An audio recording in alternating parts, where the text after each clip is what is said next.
மக்களே வணக்கம். இந்த ஃப்ளாட்டு பார்த்தீங்கன்னா மதுரை டு அலங்காநல்லூர் போகிற மெயின் ரோட்டில் அலங்காநல்லூர் பக்கத்தில் இருக்க வலசை வில்லேஜில் இருக்குது. இது என்ன அப்படின்னா மெயின் ரோட்டில் இருந்து 3வது ஃப்ளாட்டாக இந்த லேஅவுட் இந்த ஃப்ளாட் அமைஞ்சிருக்குது. மொத்தம் 3 பக்கம் ரோடு இருக்குது. பெரிய ப்ளஸ் பாயிண்ட்டு. வடக்கு மேற்கு தெற்கு 3 பக்கம் ரோடு இருக்குது.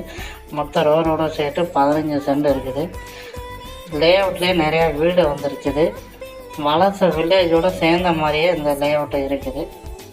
ப்ளஸ் இதோட பெரிய ப்ளஸ் பாயிண்ட் என்ன அப்படின்னா மதுரையோட அவுட்டர் இங்கே ஒரு சிட்டம்பட்டி டு வாடிப்பட்டி அந்த பைபாஸு கரெக்டாக 400 மீட்டரில் தான் இங்கே இருக்குது. ஸோ உங்களுக்கு any time 24 hours transport facility இருக்குது. நம்ம சைட்டோட லொக்கேஷன் தான் கொடுத்துருக்கோம். இங்கே ஒரு சென்டோட ரேட்டு வெறும் 8.5 லட்ச ரூபா தாங்க சொல்கிறாங்க. டீட்டெயில்